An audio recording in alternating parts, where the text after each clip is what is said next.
Hi, this is Epiphonium, and you're watching The Communication Breakdown.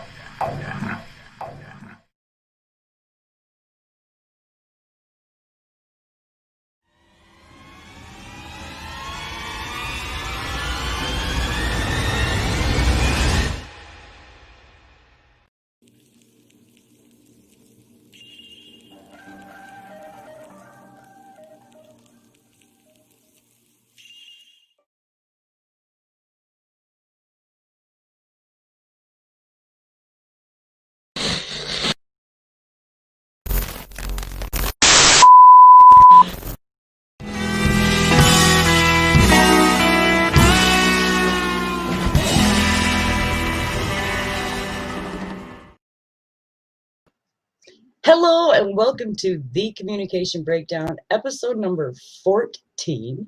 Thank you for tuning in. I am your host, Sandra. With me, as always, is my brother, my co-host, my cohort, my partner in crime, the big, fuzzy, furry, fun-loving Viking dude, Gary, Big G, Thunder.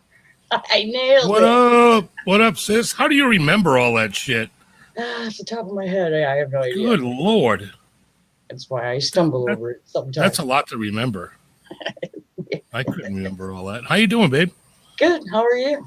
I am much better than I was 3 days ago. I would have been sick, man. Oh, my mom, have I been sick. Yeah. So I apologize to everybody who's been trying to get a hold of me and I didn't answer you. I've been down, man. I've been down for 3 days. Glad you're better. Feeling much better now. So tonight's going to be an awesome show. Yeah, guess who we have on the show?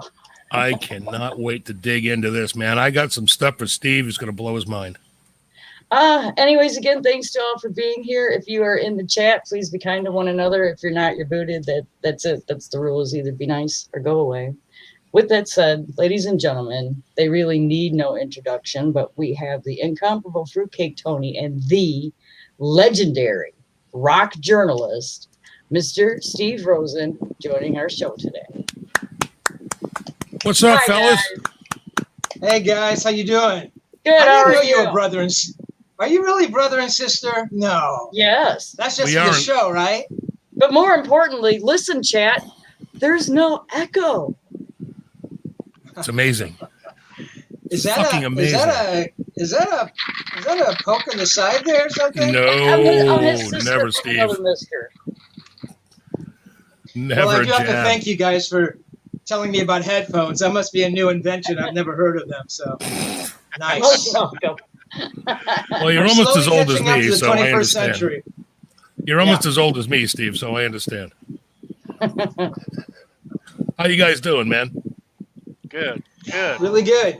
Great to see you. Your show was awesome today, man. You guys were killing it as Cool. always. Thank you. I missed that. I missed the friggin' pick by 1 second. Yeah. Tom friggin' got me. You were right on his heels. That some bitch. I love Tommy to death. Hey, Tom. Hey, Kai, Congratulations, if you're out there. Who else is in the chat we should say hi to? Oh, we got a bunch of people. Should I run it down or you want to run it down? Go ahead. Rip it up. All right. We got Bumble Bess. What up? Dwight, the Hitman Bailey. Hello. Ricky Hefner, thrash metal and fun riffs. What up? Thomas Santiago. Don Bierbauer, thank you for the crap! veggie. I gotta scroll. I'm scrolling. I know. Sean Bierbauer is out there. It's a new face. Hey man, thanks for No, coming by. he's been in the chat before. Has he? I never noticed. I'm sorry. Yeah. I'm usually pretty drunk by the. He's a former boss of mine, and now he's just a really, really great friend of his. Oh, sweet. Yeah. I like bass players. Makes wonderful solid rock. Lonnie, what's up? On 36 Solo, what up, brother? Good to see you. Hello. I know my brother Big John is in here. Bass player extraordinaire. Big John. Drunk neighbor Eddie Reed is in the house. What's up, bro? Stay where you are, Eddie. Stay in your fucking living room, Eddie. We don't want you staggering over here. Gary can't come out and play right now. Stay right there, I'm dude. not gonna store in an hour, and then he can play. After the show is over, Eddie, come on over, man. Eddie, Party. yeah. But no, really, stay home for at least another 47 minutes. There's this chick, Sandra Picorni, in the house. I don't know who the hell she is. And, of course, my brother Tommy. Bet Tom. What's up, bro? Thanks, everybody, for coming by, man. I appreciate it. 17 in the house. Sweet. We are featuring Steve Rosen, the legendary rock journalist, and the incomparable Fruitcake Tony. Thanks for being here. Nice to be Thank here. you. And thanks for having us. Absolutely. Oh, man, it's our Thanks for pleasure. having us. Steve, I want to know everything there is to know about that guitar in your hands. I can tell you. This one is a Guitar Center Squire. I have had kind of more expensive guitars. I had an ESP, a couple of them, with locking tremolos and locking nuts. Oh, Pitches and he's and this gone. and that, And he's back. and I still sounded like shit. And I still couldn't keep the fucking thing in tune. Because, Right. you break a string and it locks in, but then you got to unlock it. And, man, there we it's go. just not my thing. So I thought, okay, you know what? Rather than go that way, let's go the other way. Let's go back to organic, basic. And the telly is about as basic as you can get, right? The only concession I made is I put a Duncan JB up here. And so I went over to Guitar Center one day, and I sat there and played all the tellies on the wall. I mean, there were some amazing guitars. There was like, $3,000 tellies and American-made stuff. And it's not like they played 30 times better than a $199 guitar for my needs, which is mainly sitting at home and, messing around, doing some songwriting, doing some writing with a buddy. It's not like I'm out there playing a gig every night where you need a guitar that's, a little more than this. This was great, So, yeah, I'm happy with it. And I used to hate tellies. I gotta I'm sorry, tell you, man. I'm sorry, Steve, Gary. I have a Squire telly as well. I love You that do? fucking guitar, man. It's unbelievable. I got a Duncan. I mean, I put a Duncan hot rail in it. Dude, you can Wow. play anything on that guitar. Anything. Metal, country, whatever. It's awesome. Yeah. Yeah, I used to hate Telecasters. I hate the way they look. And I hated people who played them. I thought, when Page in the early days of Zepp would play that telly, even though it's actually an Esquire, I guess. I thought, why does he do that? It was just so ugly, and all those guys who played tellies, James Burton, and all those guys. I just thought, that's such an ugly guitar, but then I came to kind of appreciate it, and guys who can really play a telly can play anything, because it's not the easiest guitar in the world to play. At least The necks tend to be a little thick, like a Louisville Slugger. Mm-hmm. But look at John 5, right? Right. Dude, He's that guy unbelievable. he shreds on a telly. I mean, Albert Lee, Yep. Jerry Donahue. There's Keith some Richards. Roy Richards. Buchanan, Yeah. Yep. Keith Richards. It's 5 strings. What a genius! The only thing that I have Yeah. not gotten used to, and I played one once, was I think it was a 72 telly with a B bender. You ever play a telly with a B bender in it? Dude, I haven't. It's like the equivalent of playing like a pedal steel guitar. It's so weird, and it feels so different, man. It's crazy. Yeah. You don't see it much Clarence- around anymore, but No, Clarence White from the Byrds. yeah, there you He's go. The famous guy, and Page played that one. Plays on a couple of the big Zepp songs. Yeah. I can't think of the titles, but I remember him asking him about that, and I wasn't quite sure how it worked, and I asked him in a way that offended his sensibilities, man. It's a B bender, man. It's a string. I was like, hey, Jimmy, This- easy, buddy. There's the B bender. There's something about just pulling the neck down, because the B bender is attached to the strap button up here, Is like it on really? this end of the guitar, and you pull down on the neck and it stretches the strap and it pulls the B bender. It's just like, how is that even? Wow, I had no idea. Yeah, it's like, how is that even like comfortable or like easy to work with? Yeah, the Yeah. beat bender is literally attached to the strap button. So when you pull down on the neck, it bends the B string. It's weird, man. It's weird. Really weird. Good eye, Strange. Bumble Buzz. Yeah. Good eye. Yes. Clive, that's what's up, bro? the Thanks for Queen's coming. Reich symbol, absolutely. So, Tony, how you doing, bro? I'm doing good, guys. Nice to be here. Thanks for having us. It's nice to be had. Yeah, man. Love the show. Love the communication breakdown. Thanks. Right on. I love showing me your pick. Well, I have thank a you. question for Steve, though. Yes, ma'am. Were you always interested in writing? Did you write stories when you were a little kid, or is it something that just happened? I was interested in writing from the moment I could write like a little lowercase a when I was learning the alphabet. I mean, I can remember learning how to write and thinking, this is the greatest thing. I love this. I love doing the letter. I don't know what it was. And from early on, I mean, I loved books. I loved reading. I can remember I was in 6th grade and there was this thing, it was called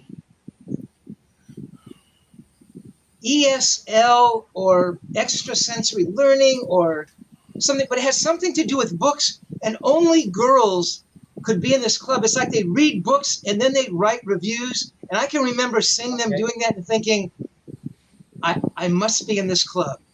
I thought that was the greatest thing I'd ever seen. And I can remember my 6th grade teacher reading us Charlotte's Web, Oh, yeah. Mr. Mack, and he would do the voices. And I swear that just put me off on a thing. It's like, there's something about that words and writing and books. Mm-hmm. You know, maybe I can do this thing. And I don't know, but I've always loved it from a really early age. You can visit 1,000 different worlds. Yeah, Yep. definitely. Definitely. Steve, I have a question for Yeah. you, man. Yes, sir. Tell me about Stubby. Oh my God. Dude, you're going to make me cry. Sorry, man. It is ESL. Stubby. Oh my God. How you even know about that is. I researched my shit, bro. Stubby. Stubby, my dog, named Stubby because he had no tail. I mean, this dog, he was like a mutt, and we got him from a family across the street called the Metzes. I mean, I was probably, I don't know, man, 6 or 7. We moved out from St. Louis. We actually drove out Route 66. My mom said it's one too many St. Louis winters. Load up the car. We're driving to California. So we ended up in Culver City, which for years kind of was this dormant little town, you know. Everybody knew Venice and Santa Monica and Beverly Hills, but Culver City was like this little known secret. And recently, I mean, the last 10 years or so, I mean, Culver City has really become like a very chic place to live on the west side here. But anyway, yeah, Right. the Mets had this litter of pups, and we got Stubby, and he was just unbelievable. My God, we must have had him, oh God, I want to think, for 15 years. We used to keep him in the garage when we went away. So when we come home, we'd open the garage, and he would run in the house, and he was so happy to see us. We had like these linoleum floors, and he would Right. jump up onto the floors, man, and he'd like spin around, and I can Yep. hear that sound, man. I can hear the sound of his nails on the linoleum. It was Click, click, clickety, click, click, click, click. Doing was little doggy unbelievable. burnouts on the linoleum floor. Yeah. Yeah. exactly. And I remember one day, and if Stub was outside, he wasn't fast. When he was younger, he was pretty fast, but he got older. I mean, he really couldn't run very fast. And I remember one day he got out, and he always came back, and this time he didn't come back, and he never came back, and he Oh. knew. So, I mean, that was the best thing, because the idea of him being there, Right. you know, so Stubby, oh God. I had to bring up Oh, Stubby. sorry. That's good, man. No, it's a good memory. Yeah, sorry, I didn't mean to. I didn't want to. No, Like- man, it's I just, I know that's Sandra's cool. I can't believe you know that. Sandra's a puppy freak. Oh, I love the Barkies. Yep. Yeah. So, Huge Barkie. all right, got another one for Yeah. you. Oh, Yes, I'm sir. gonna throw a date at you, okay? And I want you to A date. tell me what you remember about this date. All right, June I'll try. 2nd, 1998.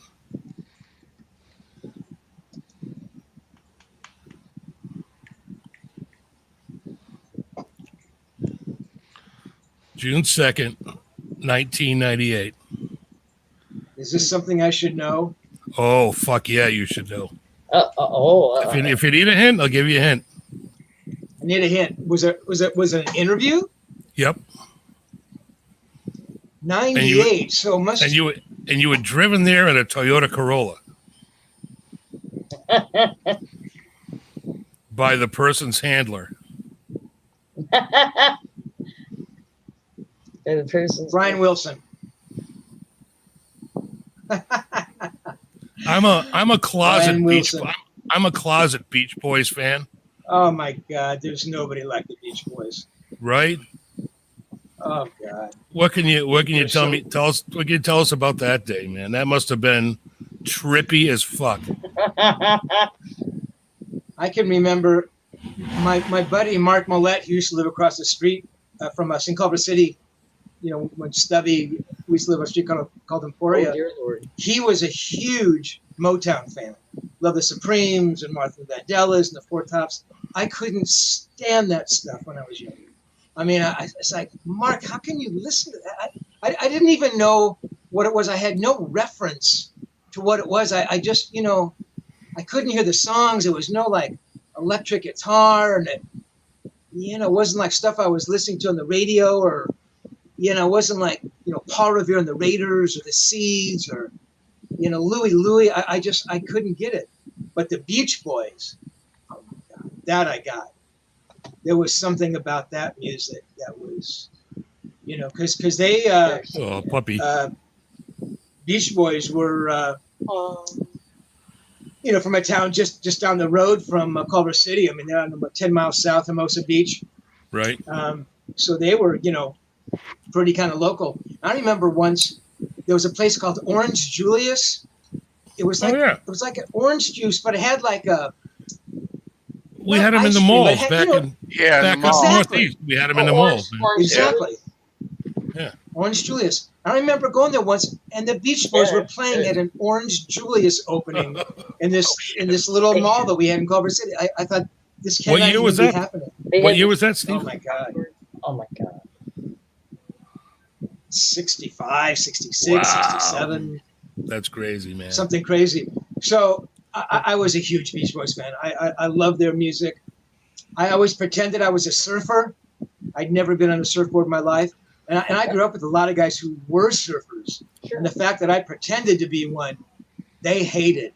I was never a popular kid anyway, but trust me, man, this didn't help at all. Right. You know, because these guys were out there really surfing and stuff. So, And you're a you know, poser. I'd cut it. What's that? And you were a poser. Big poser. I'd cut out like the surfboard decals and take them on the inside of my notebook, like Dewey Weber. They had these amazing logos. And the Hobie. Moselle. What's that? Hobie. Hobie, Jacob. I mean, and a lot of that stuff came from California. I mean, a lot of those shops were right around Culver City. So Lord's a dog. Town. listen to the Beach Boys. I mean, I was in heaven. So all those years later, having a chance to interview Brian Wilson, I should back up a bit. I actually interviewed Carl several years earlier. He came out with his solo record. I think it was just called Carl Wilson.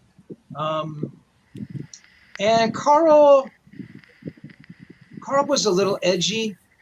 You know, it's not that he was pompous in any way, but he just knew how good the Beach Boys were. So Right. for me to talk about a song or this and that, you know, it's like, yeah, I've heard that before. You know, I mean, so that was a little tough. But Brian, yeah, so I'm driving in the car with the publicist, you know, and we're driving. She goes, well, listen, you know, make sure you don't talk to Brian about, and Carl had just passed away a few months earlier. And then she said, well, make sure, you know, don't talk don't ask Brian questions about his brother Or Dennis, right? And I'm sorry, or Dennis, which was years earlier. Dennis had been gone for a while. Yeah, or Dennis, of course. But I mean, the question, I get she was trying to do her job, but it was such an inane question. You know, it's like you see somebody with one leg on the street. It's like, where's your other leg? You know what I mean? There's things that you don't do, you wouldn't do. In my wildest imagination, I would never do that. So. And she asked you not to ask about the. Didn't she ask you not to talk about the Beach Boys either? I think she said, "Yeah, well, this is Carl's his imagination album." So it's like, yeah, I'm not going to talk about the Beach Boys. How fucked up is that? Because in the publicist's mind, the artist doesn't want to talk about that stuff, and some guys don't, and that will piss me off. It just happened. Well, it's happened a bunch of times. I interviewed Ginger Baker and I asked him about Cream, and he went ballistic. Oh, Jesus. My mistake was making that the first question. You have to kind of back into it, you know? But, I mean, most guys, I mean, it's, I just did an interview with Josh Klingerhofer, who was the guitarist in the Red Hot Chili Peppers. John Frusciante just returned, so Josh left. But their publicist said 100 times, I just interviewed Josh. Don't ask him about the Red Hot Chili Peppers. Anyway, she said, don't talk not? about the Beach Boys. How can you not? Yeah, of course. It's ridiculous. So anyway, we get to his house. It's a very nice house. You know, not amazing, but a very nice house. And he was just amazing. I mean, you know, if you've seen footage of him, I mean, he's gone through some stuff. Even back in '98, you know, he did through some traumatic stuff and the drug thing. But he was great. I mean, the answers were a little short. I would have liked a little more. But just hearing his voice and sitting in the room was amazing, you know. And then we're talking, and I had to ask him about Good Vibrations, right? He goes, well, it was done in several studios, and, you know. And then he starts singing, like, one of the parts from Good Vibrations. So there's Brian Wilson singing Good Vibrations in front of me. That's badass. You know, those are those moments that I live for. I mean, I love seeing my stuff in magazines. I love the idea that I was doing a story. I could never read my stories, but, you know, knowing the story was there, I love that idea that somebody was reading the story and getting something from it.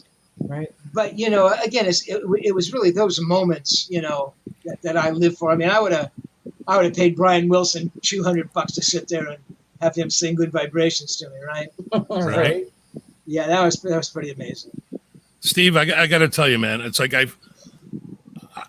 used to have a subscription to Rolling Stone magazine probably since 77, 78 up until like the early mid 90s.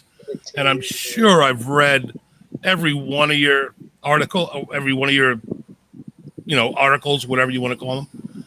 And I never really realized that I would actually meet the guy that wrote that shit. I'm like, dude, it's an honor to have you here today, man. I know. Yeah, go ahead. Fucking roll your eyes. Man. Yeah, whatever, dude.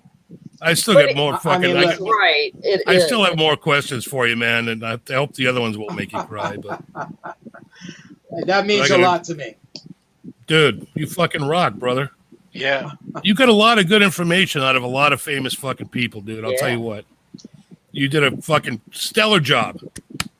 Here's to Steve. Appreciate that, man. I tried. Right, I'm not going to hog all the question time. So I'm going to let these guys ask you some, and I'm going to come back and hammer you again. Okay. I want to know how you and Fruitcake Tony met up, or were you guys at the same show or met through eBay sales? No, how did you guys meet? Why don't I let you answer that one, Tony? Well, we me being a huge memorabilia collector, guitar pick collector, I had bought stuff off of Steve many times, and however many years back this was, and I kept looking at this name, Steve Rosen rings a bell, but you know, is he a sportscaster or something? Or I mean, I didn't, but and I well, don't see that. on on my receipts, I would see this avatar, and it was some rock star and another guy, and a year later, I saw the same receipt and a That's different. probably way too small to see. Can you see it at all? Hang on, let me. No. Yeah, it's teeny tiny. Yep. Is that Fruitcake Tony's address? Everybody should write it down and send him shit. Sorry, guys. That was me and Michael Jackson. I do my Oh. labels, which is what Tony's Wow. talking about. So go ahead, Tony. Oh, so it's the same as your YouTube profile picture. That's you. Um, Yes, exactly. Okay. Yeah. Okay. So I see another rock star and that same guy. I'm like, who is it? And then it kind of hit me. This guy's a writer. So in my closet, I've got old Rolling Stone, old Guitar World, everything, and I grabbed a few and I'm opening it up. Steve Rosen, Steve Rosen, and that's when I knew. And yes, I was blown away. I'm like, holy crap! Um, this is Steve Rosen. So he realized who I was, or that I knew who he was, and then in this past year, we spoke about a show like this. You know, that needs to be seen, needs to be, and his interviews. Uh-oh. Uh-oh. Uh-oh. Uh-oh. Hang on. Ice cream. Ice cream. Hang on. Hang on. It's Jay. Steve, now would be a good time to play Ice Cream Man by Van Halen. Here he comes. Ladies and gentlemen, it is that time of the show for the what flavor alcoholic ice cream does Jay have this week? Steve, you're not familiar with this part of the show, are you? I am not. This is where Jay the Ice Cream Man stops by my house. Every Saturday, he's been blowing through our live show with this melodic horn of his. And he has adult ice cream on his So ice now we cream. have incorporated this into Really? So now I try one flavor every week from Jay the Ice Cream Man. He tries it and reviews it quick, and then he moves Jay! on with the show. Hey, Jay. All right, come here, Jay. You got to say hi to everybody, man. Lean in. Say hi. Everybody, Hey, That's Jay. Jay, surprise me, man. why is that? No, surprise me. Give me whatever you want, Oh, man. okay. Here, I know here. exactly. All right. There you go, bro. Thank you. No, thank you, man. I can't wait. This is gonna be great. The last one was terrific. What? The last one. What do you push like? The last one. I know you're not a drinker, Steve, but the last one from last week was this: Arctic Buzz Coconut Sorbet, 6.9% alcohol, and it was absolutely friggin' delicious. It had real chunks of coconut in it. It was really freaking good, dude. Real chunks of Does he make it? I don't think so. He has a I wish I could take a picture of his truck. It's really sketchy. Jay comes by I'm at the gonna take a same picture. time each week. Mike Nee says he remembers when his article came out, he went to Eddie Van Halen to NAMM in New Orleans. He thinks he read it. There he is. What do we got, Jay? Okay. It's cool, man. Ice cream. And somebody had asked if I didn't want to Sweet. meet my heroes. No, I always wanted to Vanilla meet my vodka. heroes. That was Bumblebee. 8.7? Is that what that is? I think so. Yeah, It's about Always. it's about a shot and a half in each. Oh, nice, man. you get disappointed Awesome, once brother. in a Come while. here and say bye to All right. Jay's See you next out. week, guys. Hey, care. Thanks, Later, Jay. Jay. Ladies care, and brother. ladies and gentlemen, Jay the Ice Cream Man. Yeah. So tonight, ladies and germs, we have Ricky looks at me like I'm vanilla infused with vodka, 8.7%. Ooh. Wow. I don't know if you Okay. can see that. Vanilla vodka. Yep. So we're gonna give this a try right now. Is it? Oh, it's vanilla vodka, not vodka in vanilla ice cream. Yes. No. Yeah. No. It's vodka and vanilla ice cream. It might even be Vodka. vanilla vodka and vanilla ice cream. I don't know. Because it's funny. My brother's birthday was a couple of months ago, and he's gotten into vodkas, and they make vodka. We went to this store. They must have had 500 different kinds of vodka. Oh You man, know, there's so many different flavors of vodka. It's stupid. Yeah, and the flavors, unbelievable. And the traditional wooden spoon. Wooden spoon. All right, kids, here we go. Perfect Drum roll. consistency. Somebody got a drum roll. Look at that.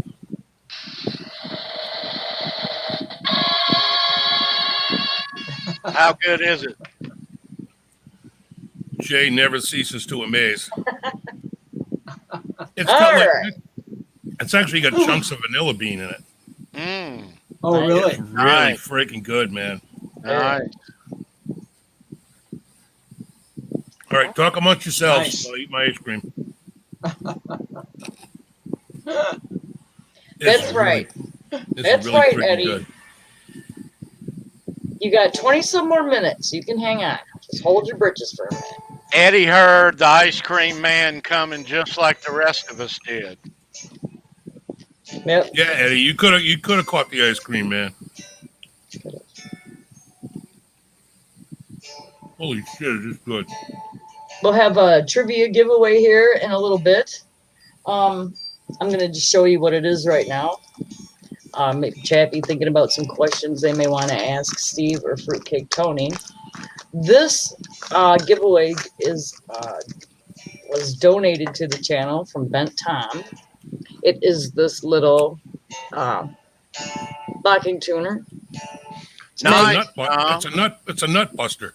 Yeah, What is it? goes right on the It's a back of your nut headstock. If you I got need one of those. I don't want to take it in out of the packaging because it looks so nice, but Steve, if you have like a Floyd Rose with a locking nut, Yeah. that's the Allen wrench that you need to unscrew the locking nut. But it's Oh, yeah. magnetic. Oh, cool. It's magnetic, and it sticks to the That's- back of your tuners. Oh, Yeah. nice. I need one of those bad. Yeah, I me got, too, man. yep, got that little piece of gear, and then of course you will get the communication breakdown button. You can actually taste I- the booze in this Very one. nice. I have more picks ordered, so yep, I ran out of picks, so as soon as I get them in, Steve, I know you're not a drinker, but you probably love this ice cream. I'm tasting a brought it out now, there actually. you go. It must be like 100 degrees here, and the humidity is just Yeah. horrendous here. Oh, man. I'm- Bad weather. Steve, I'm in Southwest Florida. I know about heat and Wow. humidity, man. Oh, my God. I got to tell you, man. I'm sorry. Go ahead. No, go ahead. Oh, Yngwie Malmsteen lives in Miami. That was I one went of my and questions. visited. Well, I didn't visit him. I went down there to do a story. I regaled some of Tony's listeners about my encounters with Yngwie over the years. But sometime in the 90s, I went down to his house. It was, it was horrendous. I mean, he lived like in this swamp. I mean, it wasn't a swamp, but I mean, there was vegetation everywhere. There were mosquitoes. Oh my God, it was horrible. Just But so the you know, worst Steve, place I've ever. just so you know, Steve, you just fucked up one of my questions. That's okay. Go ahead. That's okay. Go ahead, man. Sorry, buddy. I got more. The worst place I've ever been is actually relates to that NAM story. I was in New Orleans. Far and away the worst humidity. Unbearable. I mean, you walk outside, you're drenched in sweat. I don't know how you do that, but anyway. I do have an Yngwie question, though. Yes, sir. Did you bring him donuts? Did I bring him donuts? Ooh, is that a? Apparently he doesn't like donuts. Oh, I didn't know that. Yeah, I thought you said that because. I saw an interview with him once, and somebody offered him a donut. He's like, I don't like donuts. No donuts, And he, man. Yeah, and he was it's like good. really pissed. I'm sorry. He almost I sounded will like bet Arnold. you He's like, I he's- don't like donuts. Yeah, well, he sounds like him. Yeah, he does. I bet you he eats Krispy Kremes by the dozens when there's nobody looking, man. He's a closet donut eater. Yeah, man, he's got an We're expanding waistline. I mean, You ain't fooling anybody.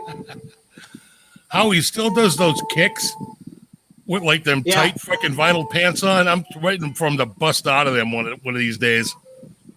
and those Richie Blackmore boots. God bless Ingve. Yeah, What would we do without him? So, What? I mean, Steve, you know, Sorry. he does his thing, you know, man. I mean, he doesn't listen to anybody else, good, bad, or indifferent. It's his thing, so No. you know.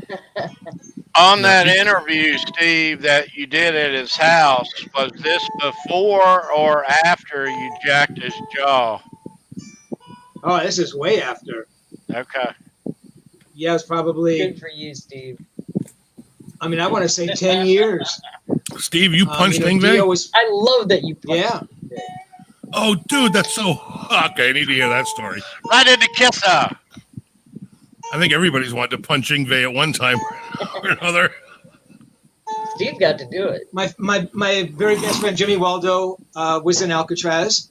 Out. And he says, "Hey man, we just got this guitar player, Yngwie Malmsteen.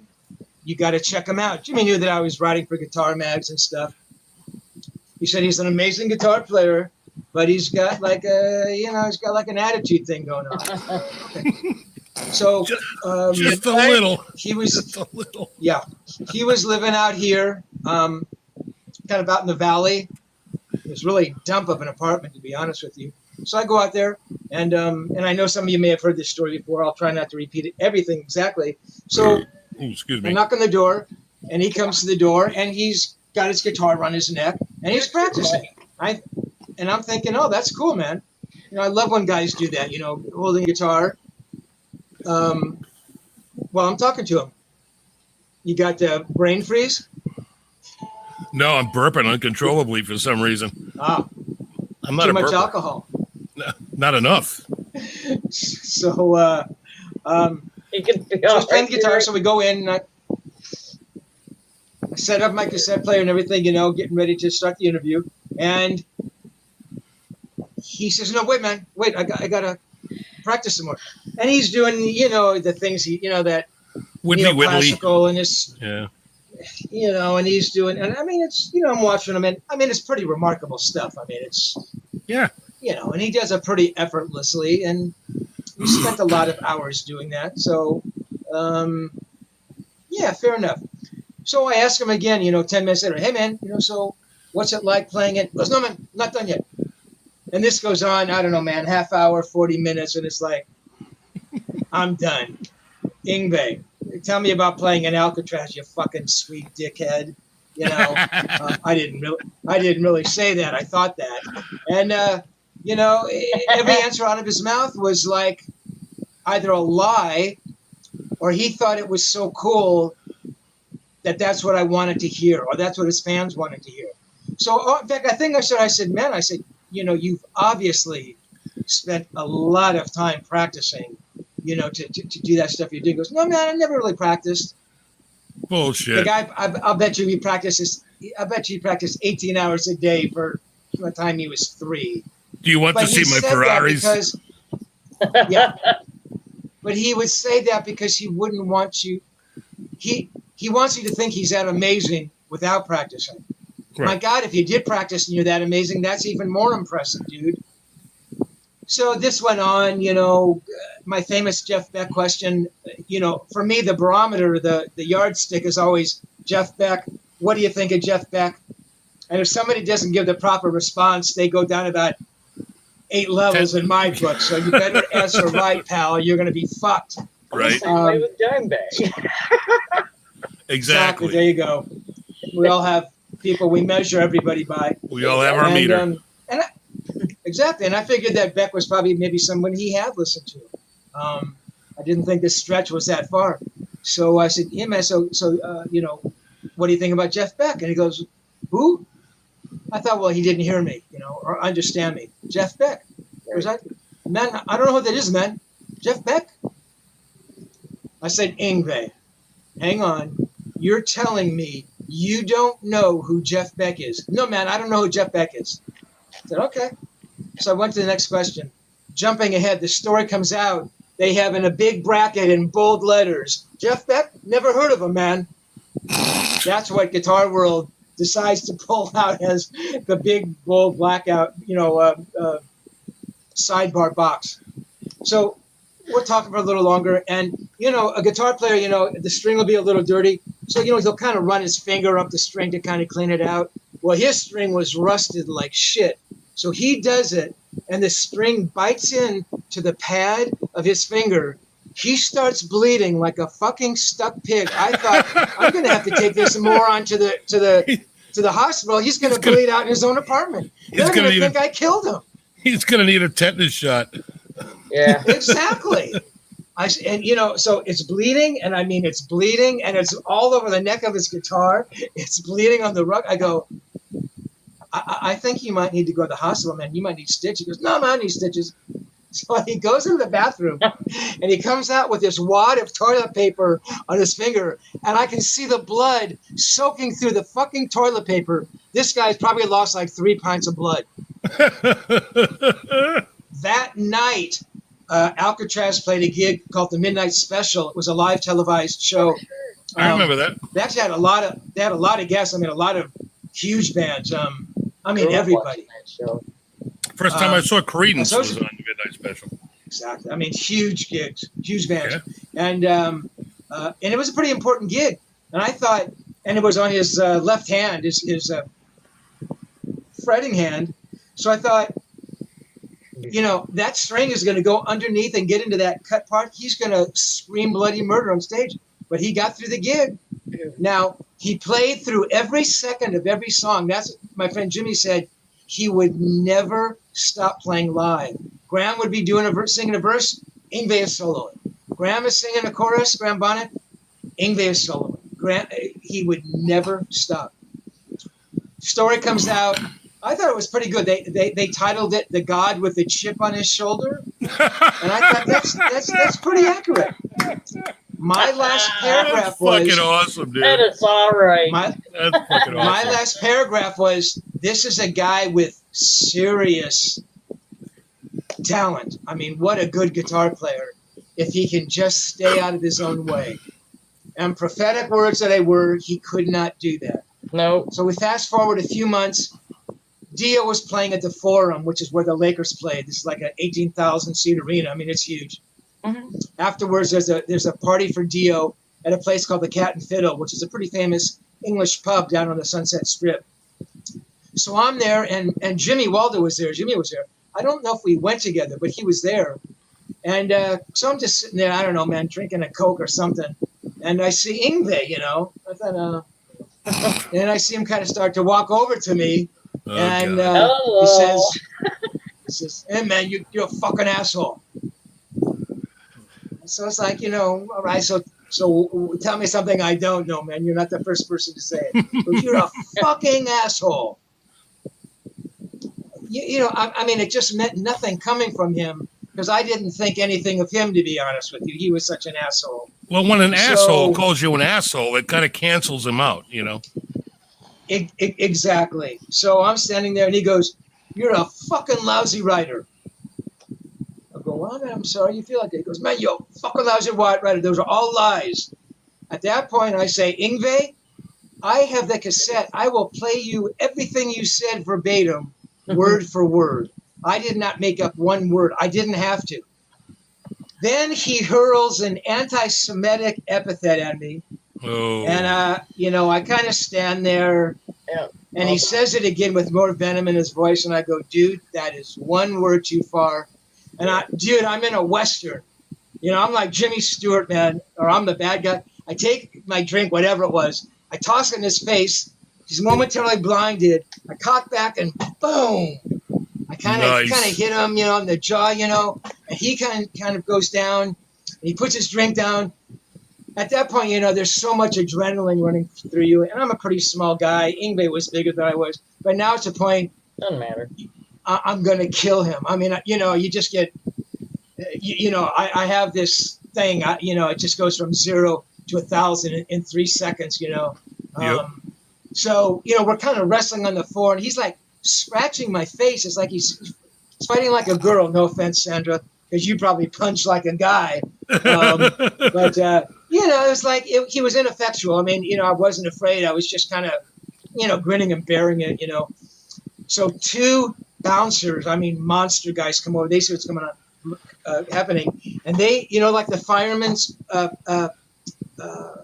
thing, where like one guy will grab a guy around his legs, and the other will grab his arms, and they'll carry him out like prostrate, like that. So they take him and they literally throw him out the door. Nice. Wendy Dio comes over. She's seen it. She goes, "Oh my God, I'm so sorry. I'm so sorry."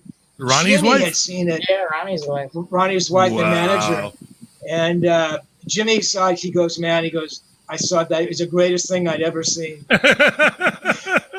We go to after the Dio party. David Lee Roth had an after hours club, which is nothing than this room that somehow he was able to serve beer until 4 a.m. I mean, it was a total dump. I mean, you wouldn't go there John on a knows bed. I punch like a guy.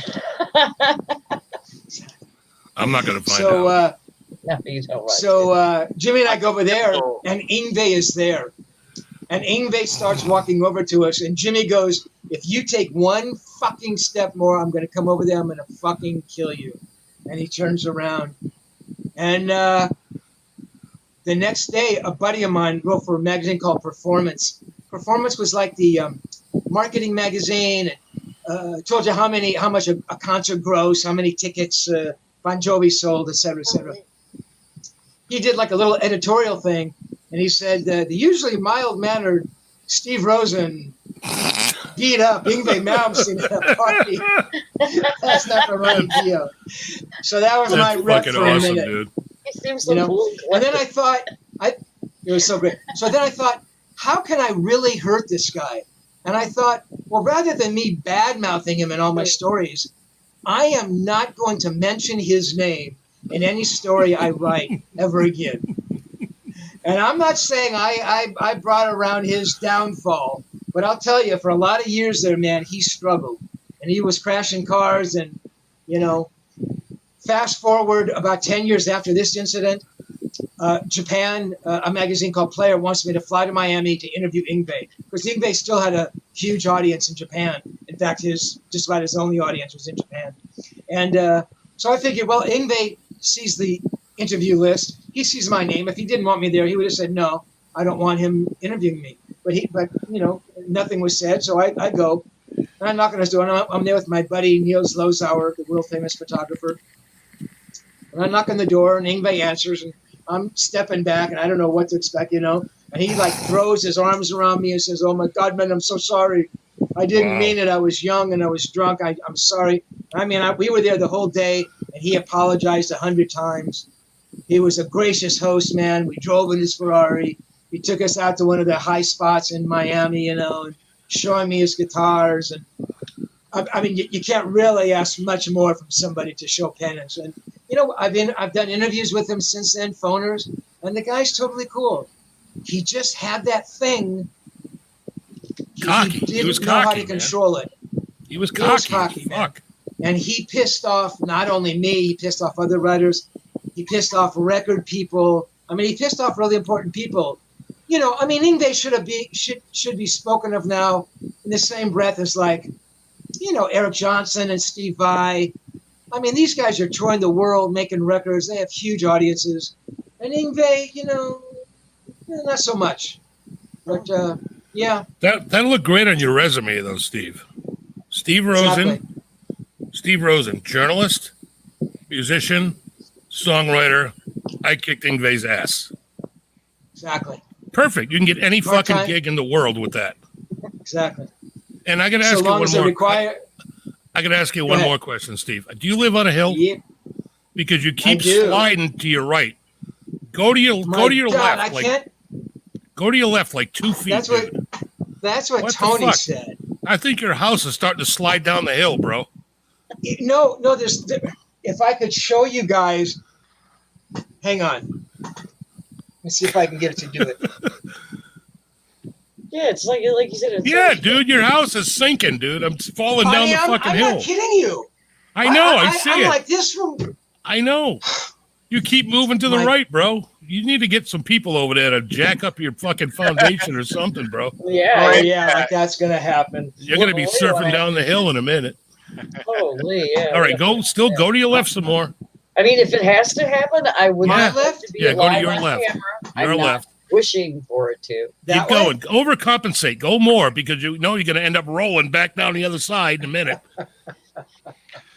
I have a question. All right. Yes. I like you, Steve. You're a cool guy. Gary has asked me this to ask Steve for months, and I forget every time, and I remembered it about the shark. John Bonham in a hotel about a shark. Gary?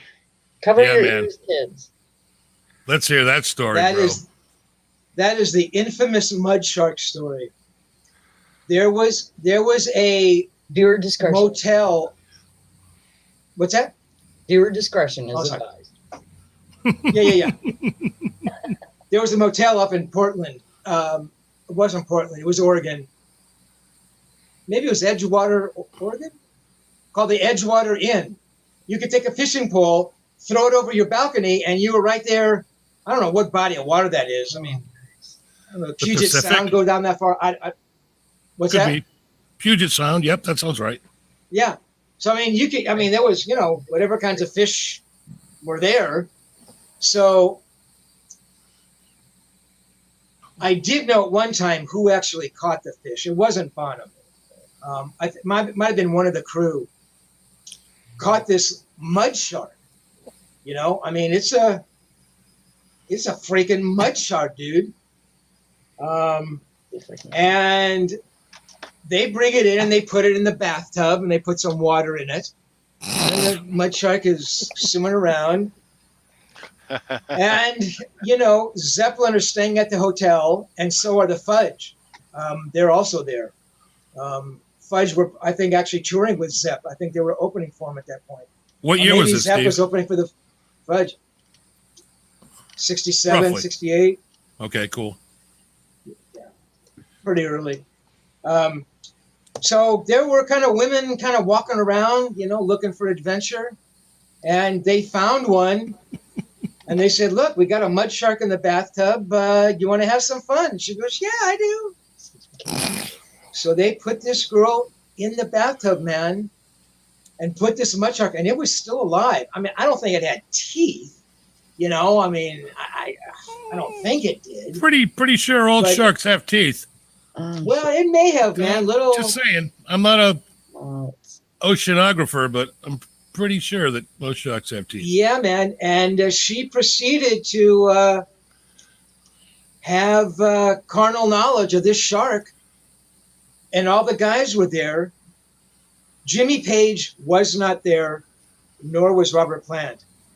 Bonham was there, and John Paul Jones was there. And they were both married.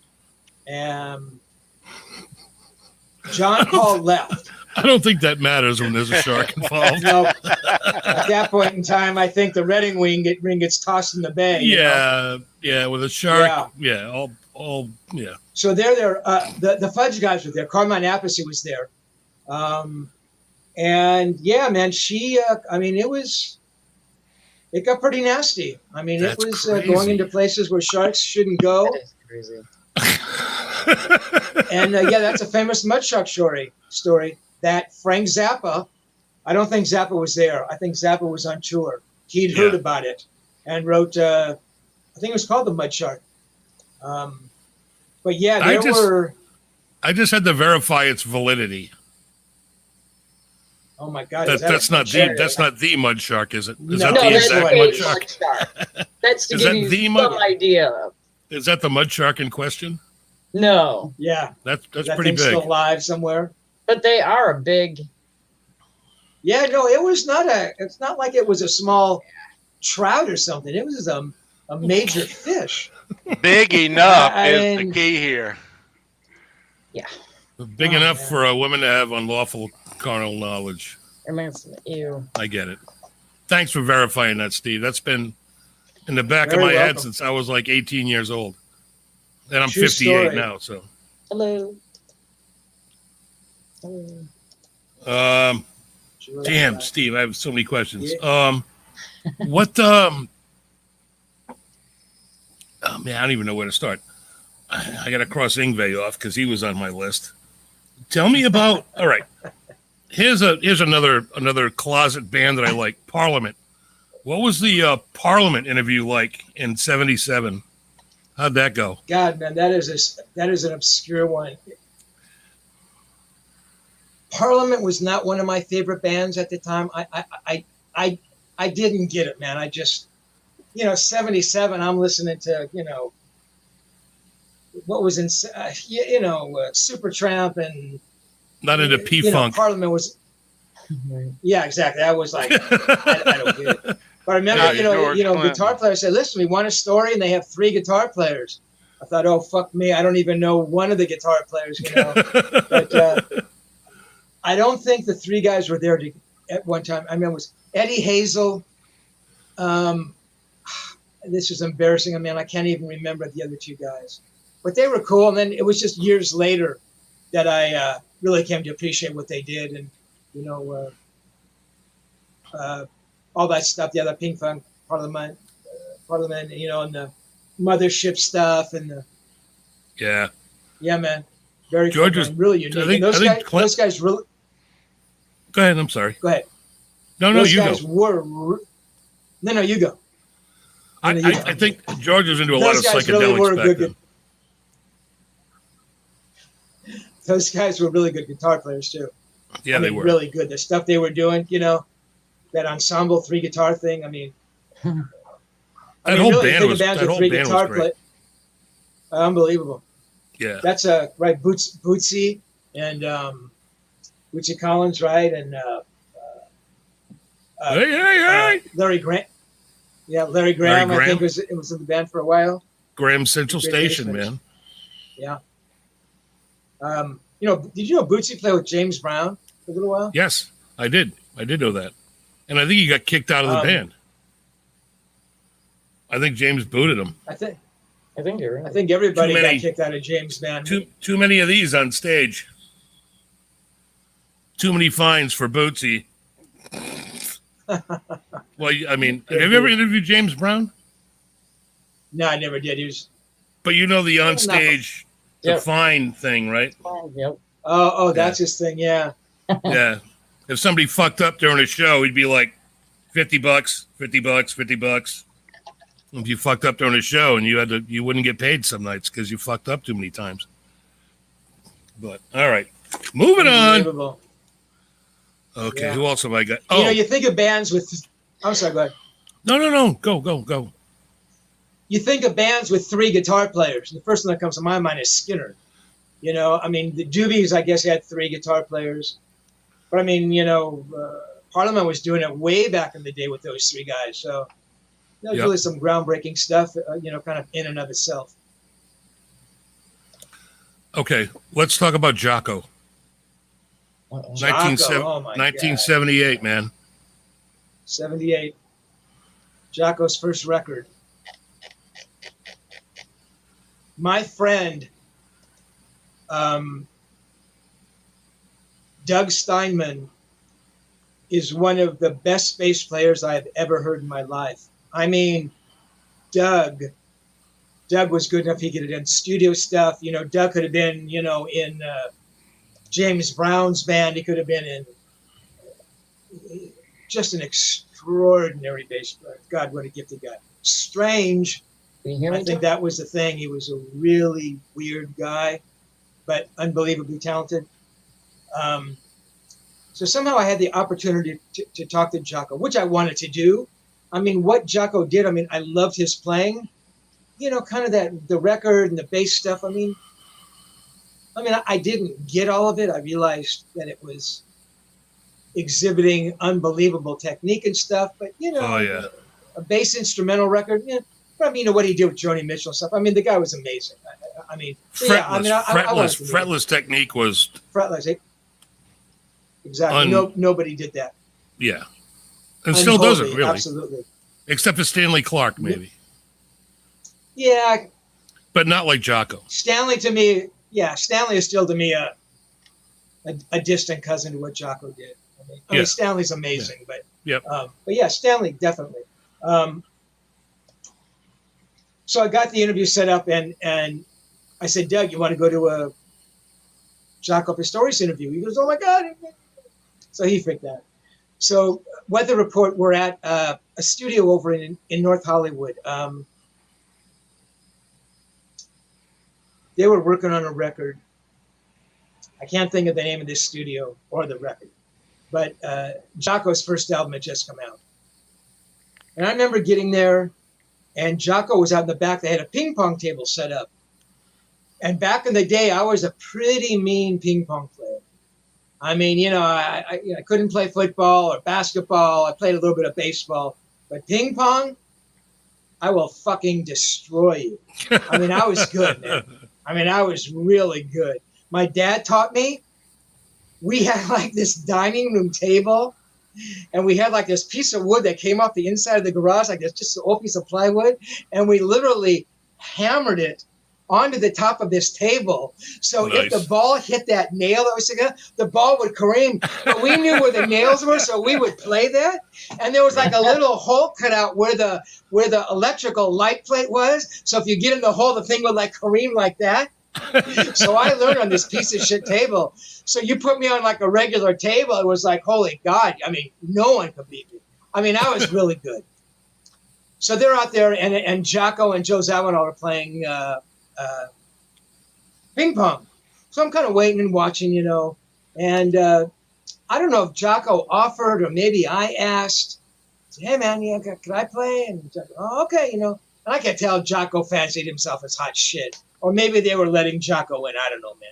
But we started playing, and he was good, but not good enough. And then I thought, well, maybe I should let him beat me. I said, fuck no, I'm not going to let him beat me. So, I beat him. And I think in his way, he had that little bit of like, hey, this little dude can beat me at ping pong. Okay. So we sit down and talk, and he was just a strange guy. I mean, as we know, in later years, I mean, he really had some mental problems and issues, and and drug problems. From but that all got manifested from this. Yeah. I mean, he had some kind of, real organic character disorder thing going on, or he had a troubled life for sure. Really bad. He was a tortured guy. Really tortured. I did an interview, jumping subjects, with Steve Morse, because they're both from Florida, both Miami, I think. And somehow I asked Steve, I said, hey man, did you know about Jocko back in the day? He goes, yeah, I knew about him.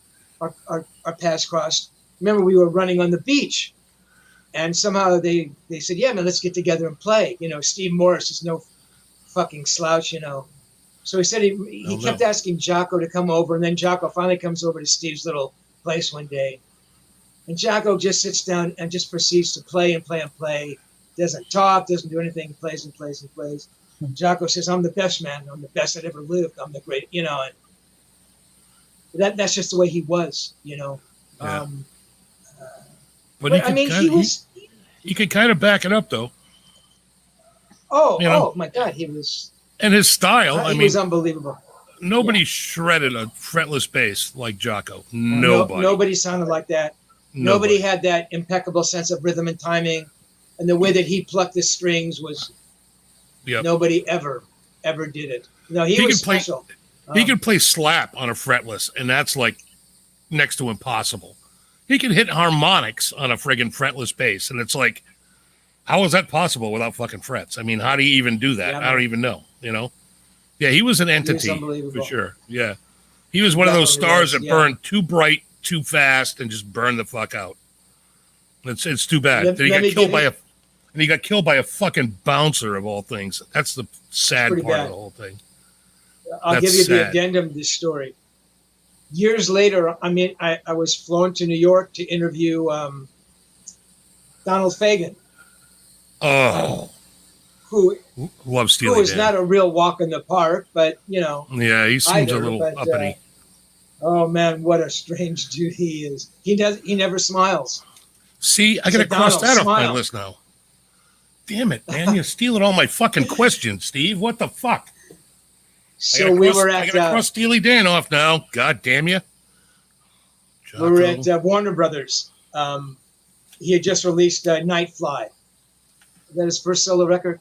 Oh yeah, that was 80. 80? 80. So yeah, 80. So we're there. So it's 80, and it is pouring rain in New York. But it's kind of cool, you know. I'm at Warner Brothers offices, which are fucking beautiful. New York Warner's offices. You can imagine back in the day. I mean, God, you know, chrome and glass, and it was amazing. And it's pouring rain. I'm in New York, and it's Donald Fagen. You know, it was a moment. You know, it was another moment for me.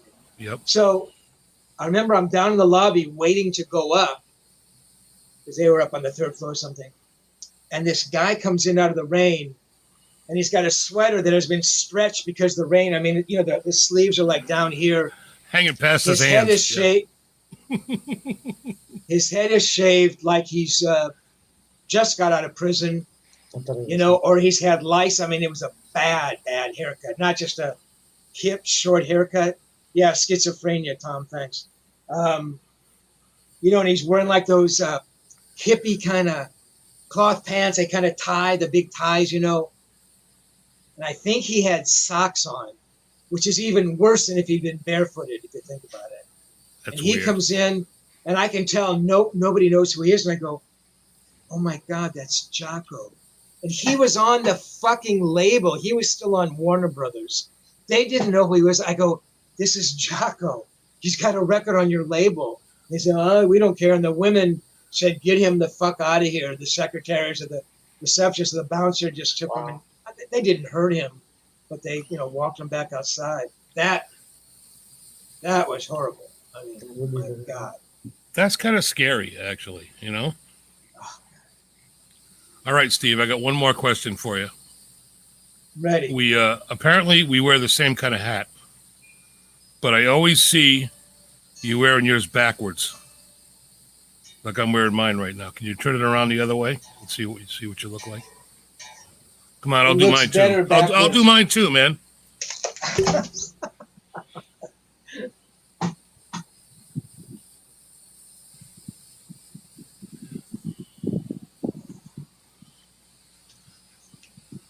We'll get the Brian Johnson AC/DC look going on.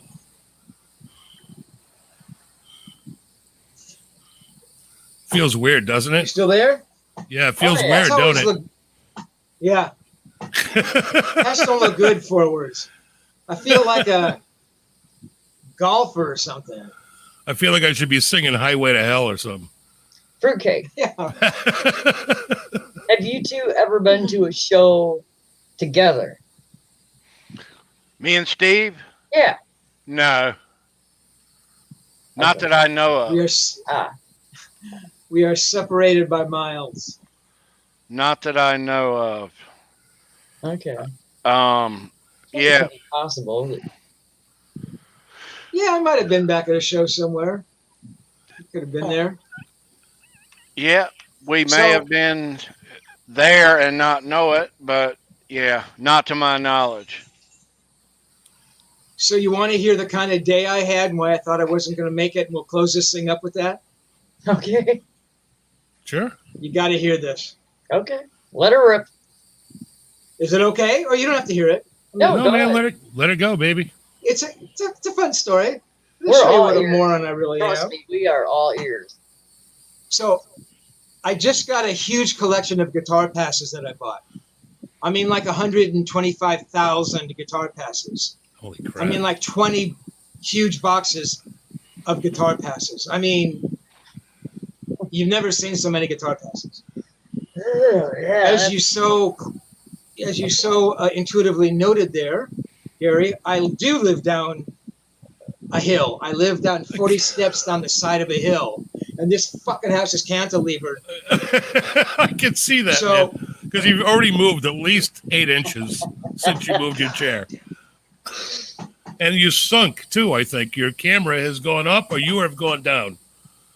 It's not a goddamn shit. Steve, I want to So- send a helicopter to come fucking save you for some reason.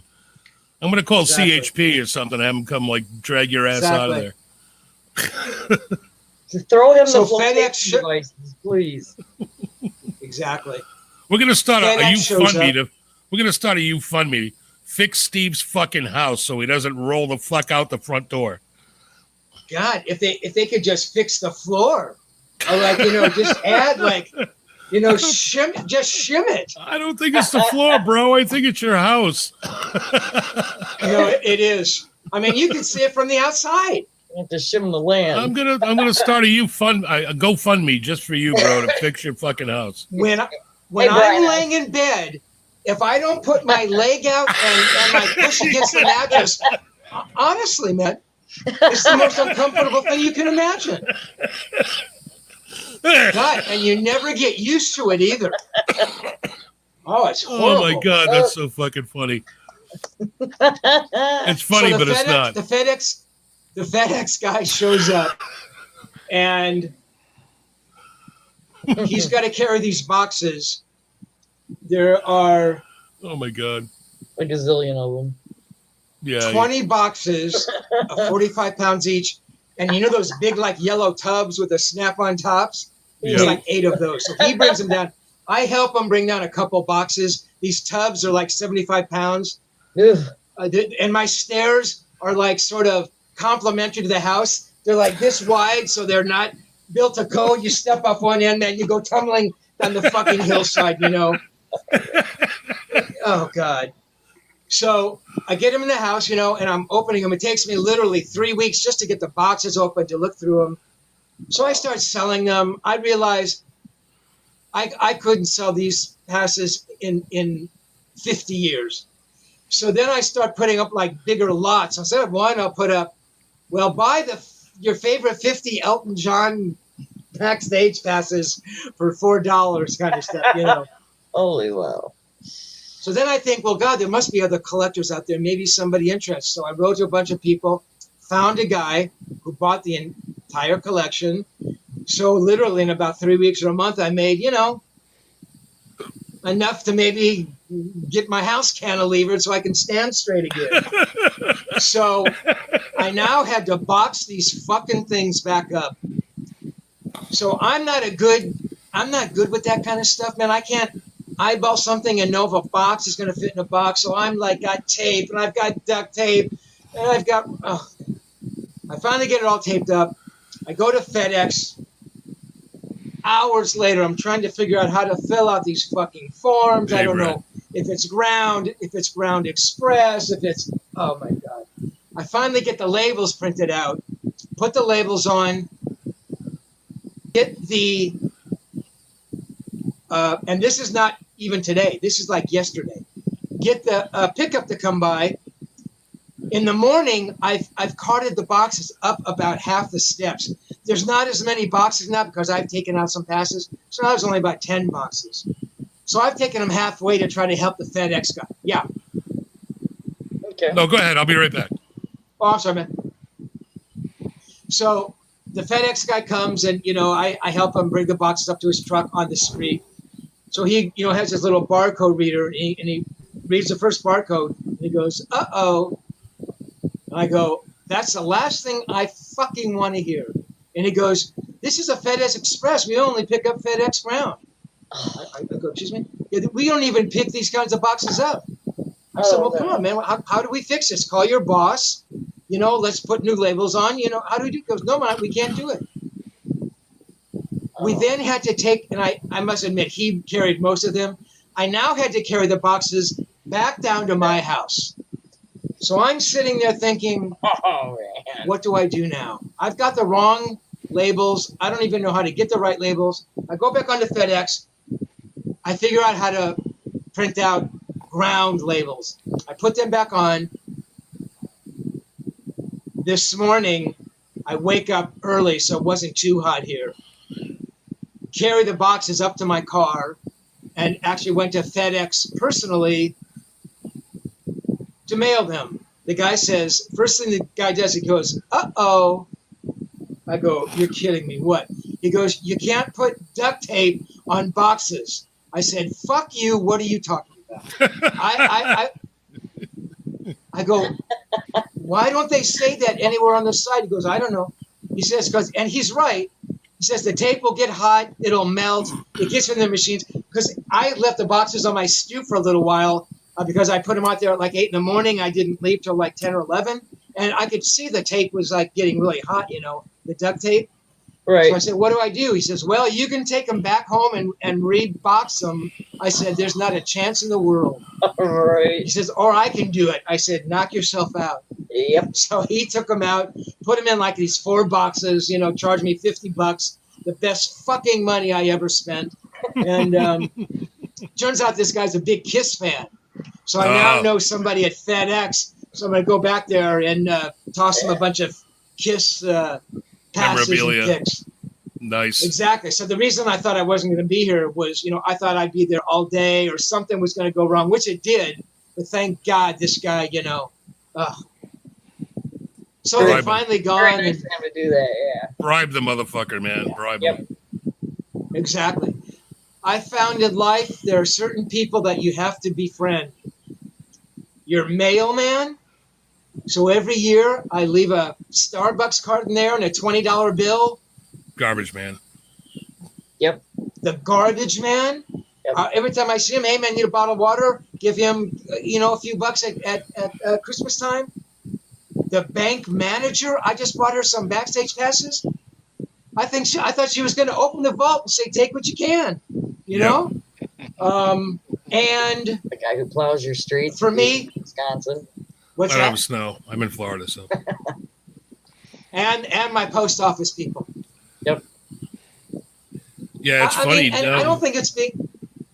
It's not Yeah. being selfish. I mean, No. I'm not doing it to try to get better service. I'm just doing it like, hey, I walk in there, I know they're going to do the job for me. You're just and showing it's your like, you're showing your appreciation for their services. what is wrong with that? And That's the other right. thing, if you go to the post office a lot, like I do, there's a survey that you take. Nobody ever takes those surveys for them, but the post office really triggers, how they treat their employees, raises, and this kind of thing off these surveys. So I'll go in there and I'll do like 15 I'll just do one after the other, and I'll name check my people every time. I'll go in there and tell them that they're like beside themselves. I mean, they want to give me like free postage, I mean, not really, but I mean, Oh, right. it just takes so little Yep. to make life go easy. I mean, Just be kind. I don't know. It's just showing That's me. appreciation for people that do shit for you. Exactly. We had I live in Southwest Florida, and up until 2 years ago, every Christmas, I would leave a case of beer on my garbage can with a big bow on it for the garbage guys, Nice.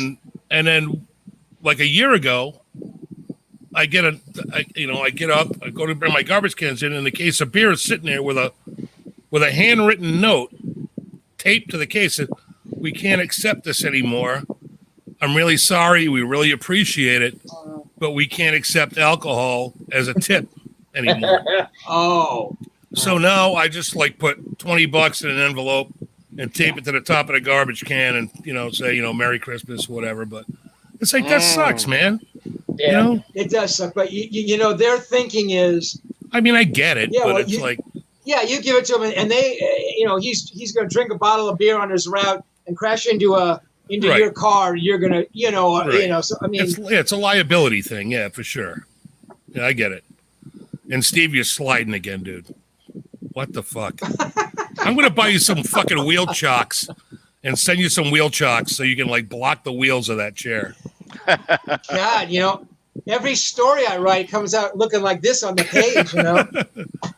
All right, I got one more thing for you, Steve, before we go. I'm ready. Oh, One last question, then we'll do the trivia, and then we're getting the hell out of here. Oh, I forgot about the trivia. Oh, shit. Yeah. All right. I was going to ask you about Hal, Jerry, and Mike. Hal, Jerry, and Mike. He knows what I'm talking about. Oh my God. I don't even know my own freaking family. I know everything about you, man. Wow. I'm the stalker you never thought you had. That is unbelievable. Dude, I do my What's homework, so bro. funny, And now that I know this, your responsibilities in the show just grew. So, Oh, shut up, Sandra. oh no. yeah. Oh, yeah. Well, Hal and Jerry are gone. My dad passed about 10 years ago. My mom passed when she was very young, unfortunately. She was, Sorry. overweight, But yeah, I mean, they were the best. I mean, I guess all parents are the best, But yeah, like I said, we came out So proud. came out here from St. Louis. My dad had a brother out here, so they kind of followed him out here. And, my mom had enough of St. Louis winters. And I remember my dad watching the Rose Bowl, the USC game. And, it's January in St. Louis. It's like pelting sleet. It's, 32 degrees out. And Yep. my dad, my mom are watching it, and people are in shorts with the freaking sun beating down. My mom said, Hirsch, that's what she used to call him, Hirsch. That's it. I mean, literally, I think like a week later, we were gone. We drove, and we were young. I was 5, and my brother Mick was 3, or I was 6 and he was 3. But I mean, you think about it, just to get in a car to drive across country. I mean, That's you ballsy. had a relative It there, is. but my That's God. ballsy, man. That's a Takes lot ballsy of move. courage. Takes a lot of courage. I mean, you couldn't pay me enough, to just drive across country, just to move to a new state, just to do. I mean, Very and I brave. think about that. My God, what that must have taken. And Takes a lot of we ended balls, up in man. Culver. Unbelievable. We ended up in Culver City, which turned out to be the most remarkable place. The schools were incredible. The weather was like the best in California. So yeah, my parents were unbelievable. How about your brother Michael? My How's he mom doing, was- man? Michael, it's funny you call him Mike. I thought, who is Mike? 'Cause Yeah, I always meant, call I him meant Nick. Michael. I meant Michael. I'm sorry. Yeah, no. But his friends call him Michael. I've always called him Nick, and so he'll introduce himself as Nick, and everybody will inevitably say Nick, and he goes, "No, Mick."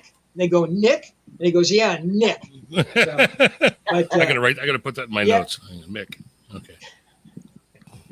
yeah, Mick is great. Mick lives down in Orange County, a place called Nellygale, Laguna Hills, beautiful area.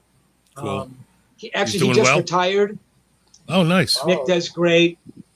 Yeah, Mick has Awesome. worked for Hitachi. Hitachi has like 8,000 divisions. I mean, they're a monstrous company. Yeah, they are. don't just make computers. I mean, they do everything. Yeah, they Yeah. do. Yeah, he Yeah. was like dealing with eBay was his account, Visa was his account. I mean, huge hospitals, so a lot of responsibility. But he was built for that. He was really great at that. And I'm glad he's doing well, man. That's awesome. He was doing great. I mean, he found out that he actually likes retirement. He actually likes not working and having a phone No. call at 3 a.m. to. I get a can't believe gig, that. Yeah, exactly. Who the fuck would not like yeah, man, so retirement? it's all good. Yeah, really. Fuck. See, Well, that's I'm the glad thing he's- about. I'm Yeah, man, glad he's good. doing He's well. doing good. Cool. Being a self-employed writer, it's like I've been retired my entire life. So it's not like next week I'm going to retire and it's going to look any different. I'm still going to be at home and rolling down the fucking hill. You know what I mean? It's no different. It's like there's no gold watch or anything. I fucking what I mean? swear to It's God, like- Steve. I swear to God, man. I'm going to send you some like little mini wheel chocks for your fucking chair so you don't roll down fucking. And I hills. need it because it's a wooden floor, and I've rolled so much the floor literally has the grooves in it now, which makes it even worse. So like you're Now I on can rails. really get exactly. I can rails. really get like velocity going now. That's fucking funny, man. Yeah, man. So I'm glad you asked about my family. Yeah. Dan, you know what, dude? I've been looking forward to this for so long. I've been watching you and Tony for like forever, and and Sandra's that's the start. Sandra's my family, and she's like part of your show, and I've been looking so forward to getting to talk to you. I got like a billion more questions, but we don't have time. But He'll be maybe back. some other time if you guys want to be on the show again, man. Absolutely, man. That's all really nice. And Sandra always seems like she's in such control when she's on our show. Oh, she is. I mean, it's Trust really, me. it's a little offsetting, to be honest with you, because I can barely put the Right? fucking headphones on, and where does the camera go? And she's like, "No, do that." And I see her comments, and if I say, "Oh, who's that drummer that was on the first Jeff Beck album?" And 10 seconds later, she's got it. Whose name I fucking forget again.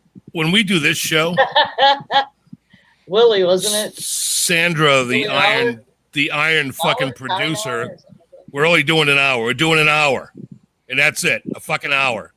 And I messaged her earlier in the private chat. I'm like, can we go over? Do you mind if we go over a little bit tonight? Yeah. I got more stuff I want to talk about. What the hell, we can go over. She's like, okay. That's great times, great people. Absolutely. Some people are just that way. Sandra rules with an iron fist, bro. Let me tell you. I do, but we have a lot of fun. Yeah, she is the glue. She is the glue. She is the glue. And again, and Steve, thank you for spinning your hat around. That really means a lot to me. You got it. Only for you. I'm glad we could share this moment together. Tony, your hat. If people want one, where can they get one? Yeah, Tony, where? Oh, this right here? That right there. Go to my YouTube page. There's links in the show chats. In the about of my YouTube page. New caps. They're really nice caps. There's new shirts too. Excuse me. Yeah, thanks. Yep. I burped. Go subscribe to Fruitcake Tony's channel. Subscribe to Steve Rosen's channel. Subscribe to my brother Big G. Subscribe to his channel, of course. You should subscribe to mine. I don't know why you wouldn't already, but I don't know. Anyways, here is. Let's do the trivia. Let's do the trivia. Let's give something away. That would be cool. Oh. Nice. Precious. Who wrote Communication Breakdown? Was it A, Led That's Zeppelin? a good question. Was it B, Little Richard? Was it C, Bob Dylan? Or was it D, Fred Francois? That's a tough one. Who wrote Communication Breakdown? I don't have the chat up, so. This is the name of our show, by the way. B, Little Richard. In case you guys didn't fucking know. Bob Dylan. Or Throwing D, it out there. Fred Francois. Fred Francois. It looks like Thomas Farrow is our winner. Yep. I think Tom got it. Led Zeppelin did actually write that song. And Thomas has a glorious beard, I might say. Yes, he's a Thomas, quite an enthusiast. Thomas, thank you for your beard. Thomas, what you're going to do now is email me your address to picornisandra@gmail.com, and I will get this in the mail to you bright and early Monday morning. Good job, Thomas. Or I'll see you on Facebook. You can message me there. Congratulations. Nice. Way to go, Thomas. That's it for us, guys. Are we going to hang out a little bit backstage?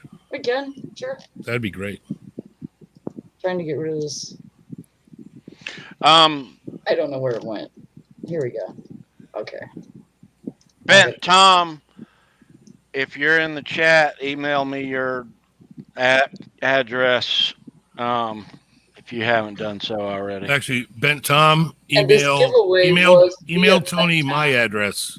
Donated gear to the channel Sweet. in use for a giveaway. Cool. So thank you, Ben. Nice. Appreciate it. But Tommy, feel free to email Tony my address so I can get the pick. That'd be great. Who loves you, baby? Just kidding. Just kidding, man. And give Kai a big hug for me, man. Tell him I love him. Uh-oh.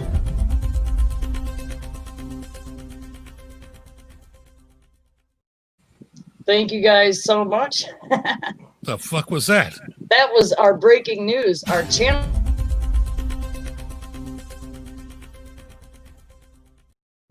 Those are That's all the wonderful people that contribute or donate to the channel. That's something new. That surprised Awesome. the fuck out of me. I didn't know what the fuck that was.